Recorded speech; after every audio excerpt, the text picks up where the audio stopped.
বাঙালি রান্নাবাটি চ্যানেলে আপনাদের সবাইকে স্বাগত। তো আপনারা কেমন আছেন? আশা করি ভালো আছেন, সুস্থ আছেন। তো আমি এই শীতের দিনে মালপোয়া সবাই ভালোবাসে, খেতেও খুব ভালো লাগে শীতের সময়। তো মালপোয়াটা চায়ের সঙ্গে শুধু মুখে সবই জমে যায়, কিন্তু তার জন্য আজকে আমি মালপোয়া বানানো আপনাদেরকে দেখাচ্ছি। ঘরের উপকরণ দিয়ে কীভাবে আমি মালপোয়া বানাচ্ছি আপনারা প্রথম থেকে শেষ পর্যন্ত দেখার জন্য অনুরোধ রইল। তো আমি একটা গামলা নিয়ে নিয়েছি, এখানে আমি ময়দা নিয়ে নিচ্ছি 1 হাতা, 2 হাতা, 3 হাতা, 4 হাতা। এই জন্য এখানে লবণ দিয়ে দিচ্ছি,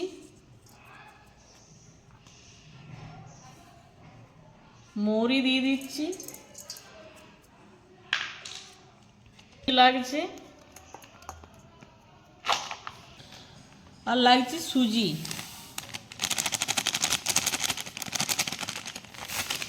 আমুল দুধ 2 হাতা, মানে ছোটো নিয়েছি, ছোটো হাতাতে 2 হাতা আমুল দুধ দিয়ে দিলাম। এটা এখন আমি ভালো করে মিলিয়ে নিচ্ছি।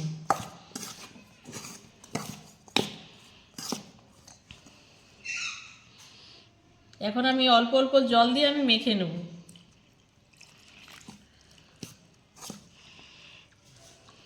বাড়ির সবাই বলে নাকি আমি মালপোয়াটা দারুণ বানাই।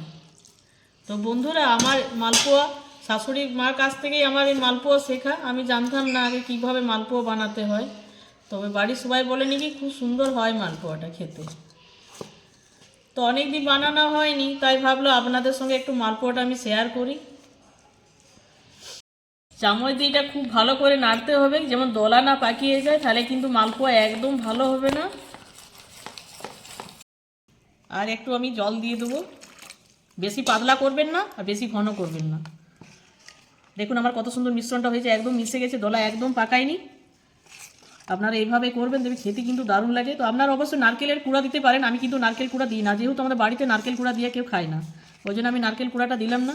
আর আমরা চাইলে কাজুও দিতে পারেন, কিন্তু আমি কাজুটা দিলাম না, আমি কিশমিশই ব্যবহার করেছি।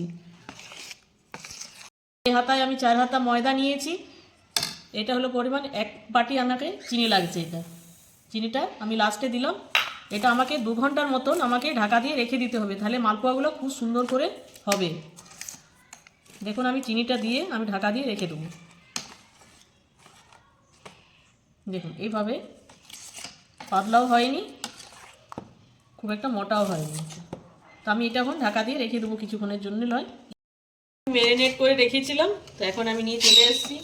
দেখুন কত সুন্দর একটু হয়ে গেছে। তো আমি এখন কড়াই তো আমি এটা সাদা তেলেই ভাজবো। তো সাদা তেলটা আমি এখন দিয়ে দিচ্ছি। তেল গরম হয়ে গেছে, এবার আমি এই মিশ্রণটা দিয়ে দিচ্ছি। দেখুন কি সুন্দর ফুলবে এবারে।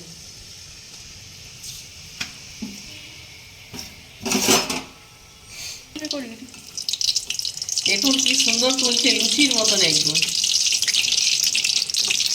দেখছেন কত সুন্দর ফুলেছে।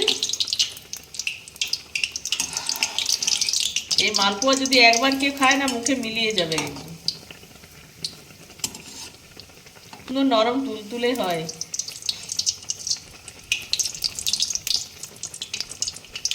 আমি ভেজে নেব। এটা কম আছে ভাজতে হবে, যেন ভিতরটা না পুড়ে যায়। কম আছে ভেজে নেবেন, যেমন পুড়ে না যায়। একদম লুচির মতন ফুলেছে মালপোয়া, একদম নরম। প্রত্যেকটা মালপোয়া আমি এইভাবে ভেজে নেব।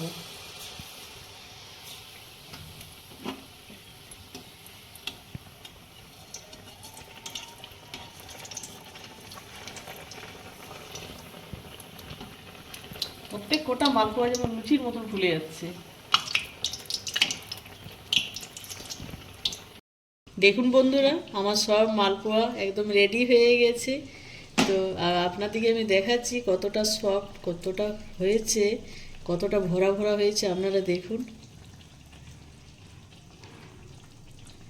তো চ্যানেলটি আমার সাবস্ক্রাইব করবেন, বেল আইকনটি প্রেস করতে একদম ভুলবেন না।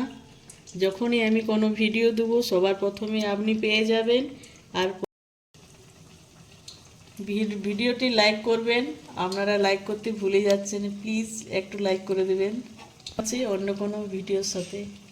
ধন্যবাদ।